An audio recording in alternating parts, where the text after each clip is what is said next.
Maria, do you ever have a conversation with someone and it starts somewhere and then it keeps going and it goes into different directions and you don't really know where it's going, and after a while it just stops making sense. Like, people are just saying things and not really listening to each other, and I don't even know where I'm going with this, Wait, but wait, wait. That's every Venezuelan conversation.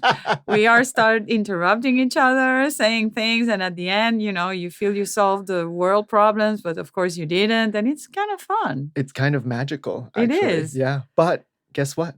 We What? have an expression to describe exactly that. A conversation that goes nowhere, a conversation where people start speaking nonsense and aren't really listening to each other, and even maybe having a great time, or they don't even know what's going on. Okay, what is the? I was gonna ask you, like, I feel. Is there any conversation that goes somewhere? Isn't the beauty of conversation actually going nowhere? Oh, wow. I wasn't ready for that I kind of got depth. philosophical. You I'm did. sorry. It's okay. I count on you to get philosophical every week. But we're risking right now letting this episode of Just a Spanish Phrase, by the way, that's the show that you're listening to right now. The companion podcast to News in Slow Spanish, where every week we bring you a Spanish expression. But we speak in English. But if you go to our website, newsinslowspanish.com, you will see we have all those expressions used in Spanish. And when I tell you what the expression is for today, everything will make sense. This rambling introduction to our episode today. Because today's expression is Diálogo de besugos. Okay. Have you heard that one? I know it's very common in Spain. We don't use it in Latin America. Yes. But I was trying to translate it into English, and I have no idea. I'm sure you grew up here, so you can tell us. How would you say that in English? Yes. Diálogo de besugos. A literal translation of Diálogo de besugos is a sea bream dialogue. In other words, a dialogue between fish, specifically sea bream.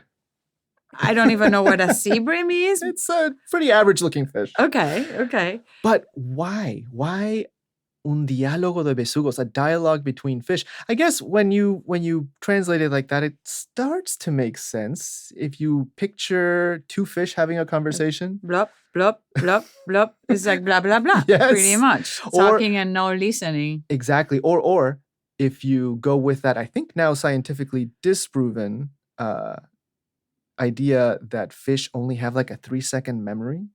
8 second. Yeah, 8 3 second or 8 Yeah, very short term. That's why in the movie Finding Nemo, the best character, Dory, she keeps forgetting everything. That's right. So imagine having a conversation between two Dorys. It goes nowhere, and nobody even remembers what happened 8 seconds ago.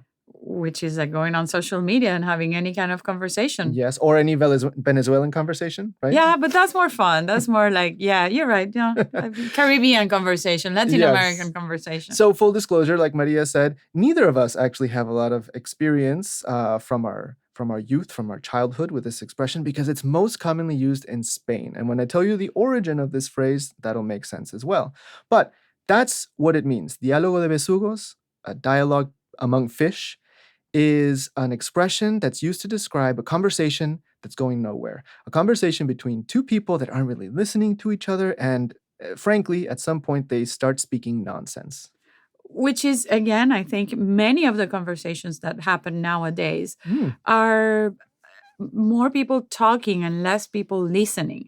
And I think I've mentioned in this podcast my favorite definition of listening. What is to listen? And to listen is to be open to the possibility that what the other person says changes you. But for example, if I go to have a conversation with somebody in the opposite political spectrum, I'm not trying to listen to that person. I'm trying to convince that person that that person is wrong. And I think that's what most of us do nowadays about any topic. Yeah, it's an impossible task. It's like pushing a boulder up a hill, right? But that's an expression for a different episode.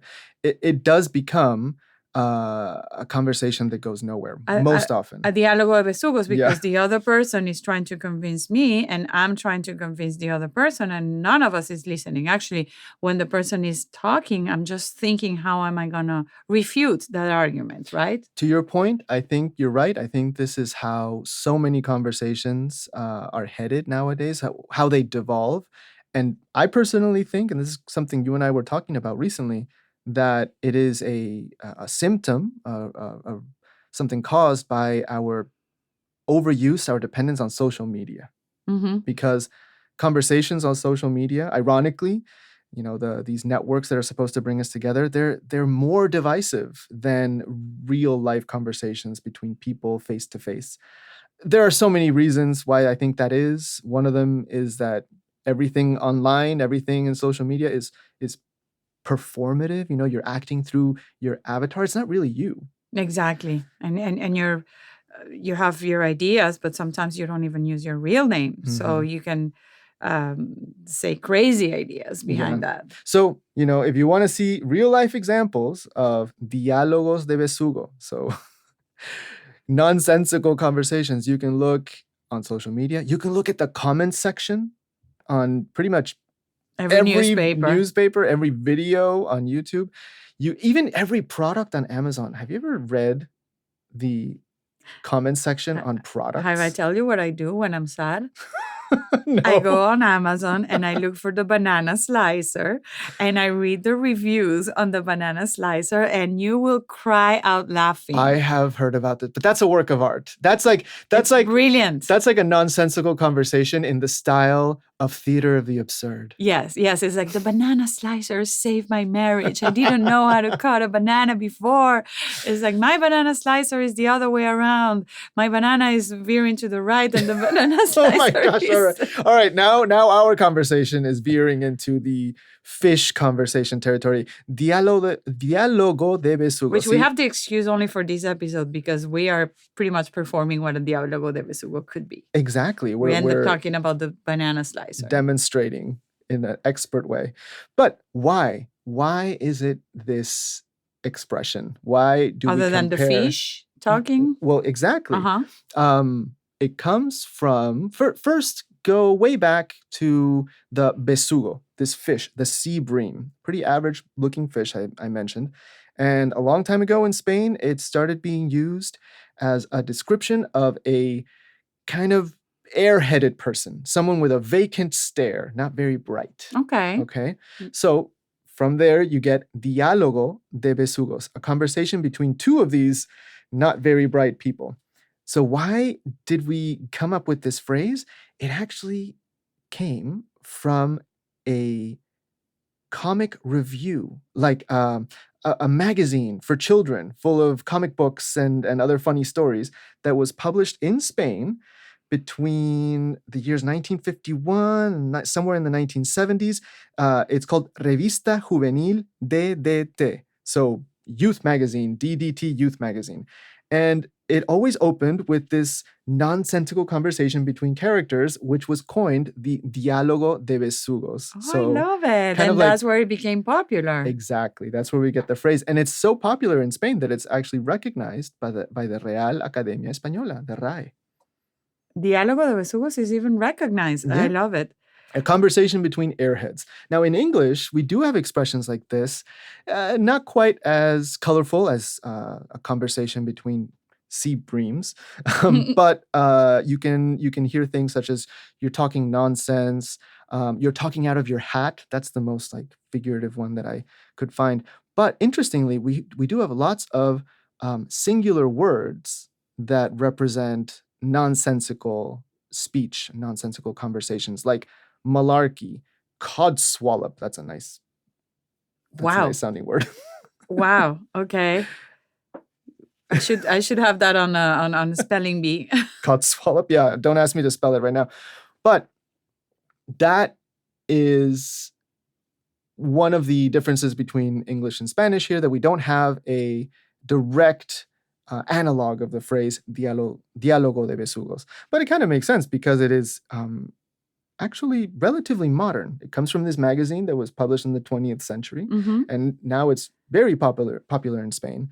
But it's interesting that you don't have an equivalent in English. Does that mean that doesn't happen in the English language? Oh, I think it happens just as much, if not more.